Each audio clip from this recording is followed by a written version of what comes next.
प्रिय व्यूअर्स, उम्मीद है आप सभी स्वस्थ और कुशल होंगे। किन्हीं अपरिहार्य कारणों से इस सप्ताह दृष्टि यूट्यूब चैनल पर साप्ताहिक करंट न्यूज बुलेटिन का प्रसारण नहीं हो सकेगा। आपके सहयोग के लिए धन्यवाद। दृष्टि आईएएस के टुडेज जीके प्रोग्राम में आपका स्वागत है। सबसे पहले पिछले सेशन का रिकैप देख लेते हैं। पहला प्रश्न है, नरसिंघम समिति संबंधित है? इसका सही जवाब है बैंकिंग क्षेत्र में सुधार से। अगला प्रश्न है, पृथ्वी दिवस कब मनाया जाता है? इसका सही जवाब है 22 अप्रैल। अगला प्रश्न है, हाल ही में किस देश की महिला को शीर्ष यूरोपीय अधिकार पुरस्कार से सम्मानित किया गया? इसका सही जवाब है सऊदी अरब। अगला प्रश्न है, यूएस एसोसिएट अटॉर्नी जनरल बनने वाले पहली भारतीय अमेरिकी कौन है? इसका सही जवाब है वनीता गुप्ता। अगला प्रश्न है, भारतीय प्रतिस्पर्धा आयोग है? इसका सही जवाब है सांविधिक निकाय। अगला प्रश्न है, बोआओ फोरम का मुख्यालय कहां पर है? इसका सही जवाब है चीन। अगला प्रश्न है, हिम तेंदुआ IUCN की किस कैटेगरी में है? इसका सही जवाब है सुभेद्य। अगला प्रश्न है, हाल ही में मौलाना वहीदुद्दीन खान का निधन हुआ है, वह थे? इसका सही जवाब है इस्लामी विद्वान और शांति कार्यकर्ता। अगला प्रश्न है, अमित पंघाल किस खेल से संबंधित है? इसका सही जवाब है मुक्केबाजी। अंतिम प्रश्न है, भारतीय नौसेना ने किस देश की सबमरीन की खोज में सहायता के लिए DSRV को रवाना किया? इसका सही जवाब है इंडोनेशिया। शुरुआत करते हैं आज के सेशन की। सबसे पहले देखेंगे अभ्यास प्रश्न। किस एयरपोर्ट ने ऑक्सीजन बार की सुविधा शुरू की है? Mumbai airport, Goa airport, Chennai airport या फिर दिल्ली एयरपोर्ट? इसका सही जवाब है ऑप्शन डी, दिल्ली एयरपोर्ट।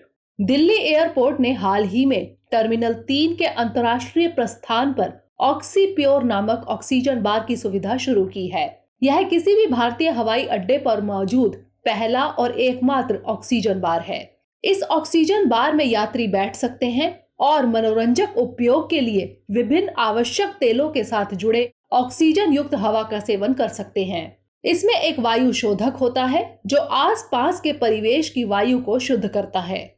तो इस तरह इस प्रश्न का सही जवाब है ऑप्शन डी, दिल्ली एयरपोर्ट। हमारे वीडियो अंग्रेजी में देखने के लिए फॉलो करें हमारा ही दूसरा YouTube चैनल दृष्टि IAS इंग्लिश।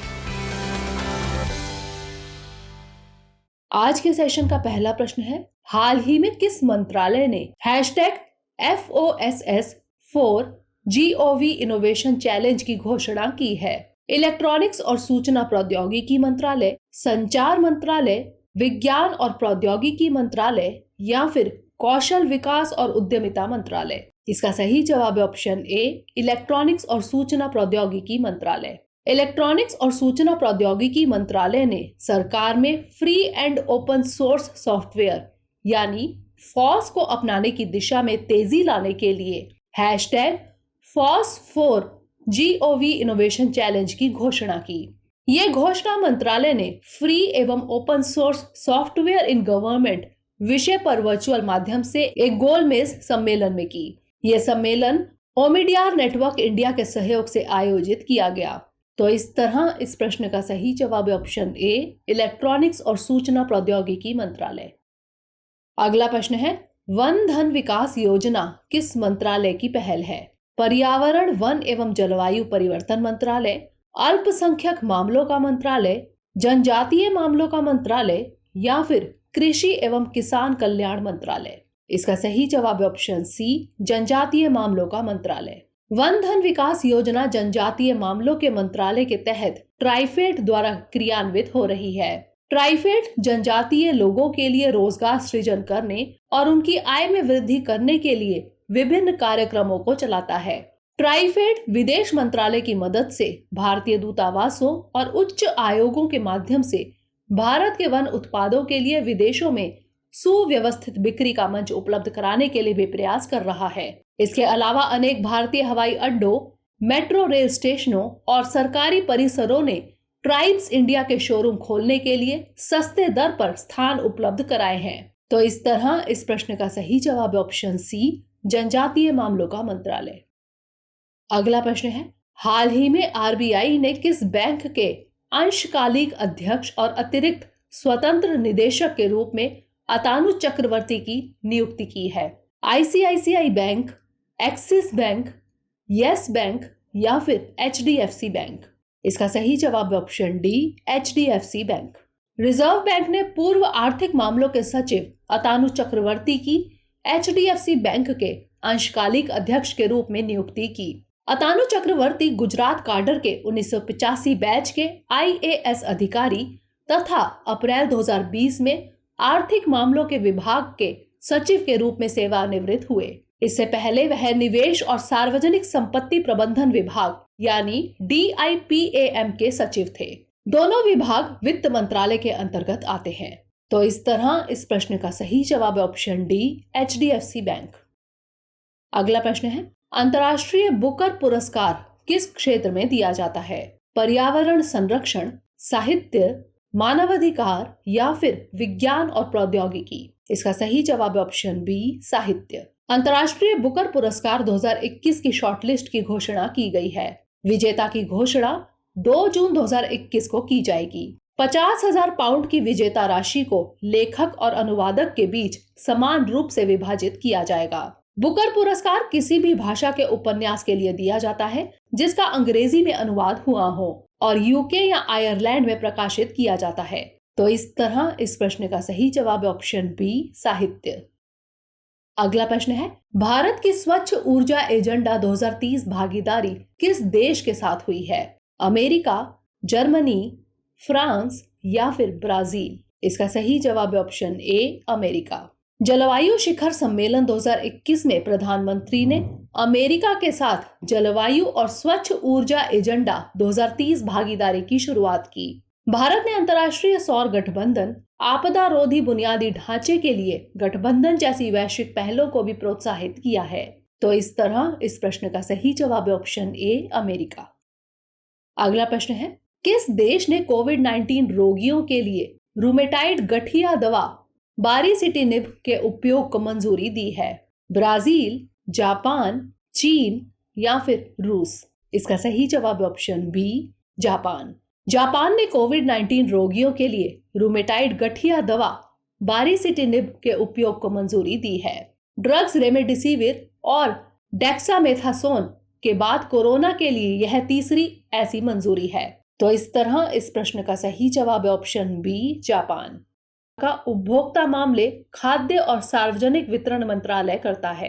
प्रधानमंत्री श्री नरेंद्र मोदी ने राज्यों के साथ वार्ता कर प्रधानमंत्री गरीब कल्याण अन्न योजना के तहत सार्वजनिक वितरण प्रणाली के अंतर्गत आने वाले 80 करोड़ लाभार्थियों को अगले 2 महीनों यानी मई जून तक निःशुल्क खाद्यान्न देने की घोषणा की है।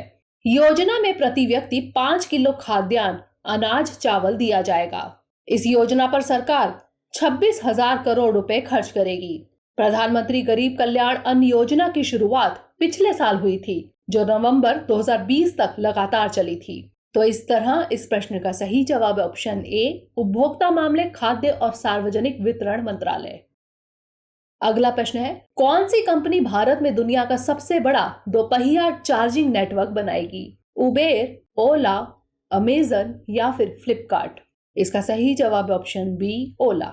ओला इलेक्ट्रिक ने अपने दोपहिया ग्राहकों के लिए चार्जिंग पॉइंट्स लगाने की घोषणा की है। कंपनी का हाइपर चार्जर नेटवर्क दुनिया का व्यापक रूप से फैला दोपहिया चार्जिंग नेटवर्क होगा जिसमें शहरों के मॉल्स, कैफे और आईटी पार्क्स में चार्जिंग पॉइंट्स बनाए जाएंगे। ओला ने भारत के 400 शहरों में 1 लाख से ज्यादा चार्जिंग पॉइंट्स लगाने का लक्ष्य रखा है। पहले साल में 100 शहरों में 5,000 चार्जिंग पॉइंट्स लगाए जाएंगे। हाइपर चार्जर ओला स्कूटर को केवल 18 मिनट्स में आधा चार्ज कर सकता है। तो इस तरह इस प्रश्न का सही जवाब है ऑप्शन बी, ओला। अगला प्रश्न है, देश की पहली स्त्रीवादी यानी फेमिनिस्ट कौन थी? सावित्रीबाई फूले, फातिमा शेख, ताराबाई शिंदे या फिर पंडिता रमाबाई? इसका सही जवाब है ऑप्शन डी, पंडिता रमाबाई। पंडिता रमाबाई का जन्म 23 अप्रैल 1858 को मराठी ब्राह्मण परिवार में हुआ था। रमाबाई ने महिलाओं की शिक्षा और बाल विवाह पर रोकथाम के लिए कई अभियान चलाए। राजा राम मोहन रॉय की तर्ज पर उन्होंने पुणे में आर्य महिला समाज की स्थापना की थी। रमाबाई की the high cast Hindu women पुस्तक 1887 में प्रकाशित हुई थी। उन्होंने वर्ष 1886 से 88 तक यूएस की यात्रा की।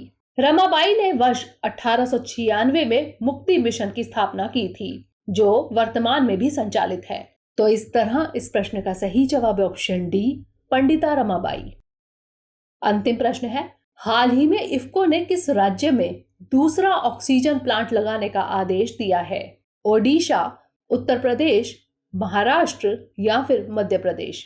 इसका सही जवाब है ऑप्शन बी, उत्तर प्रदेश। इफ्को ने उत्तर प्रदेश के आंवला बरेली में दूसरा ऑक्सीजन प्लांट लगाने की अनुमति दे दी है। यह प्लांट प्रति घंटा 130 क्यूबिक मीटर ऑक्सीजन का उत्पादन करेगा तथा यह ऑटोमेटिक सिलेंडर फिलिंग प्लांट होगा। प्लांट आगामी 30 मई से शुरू हो जाएगा।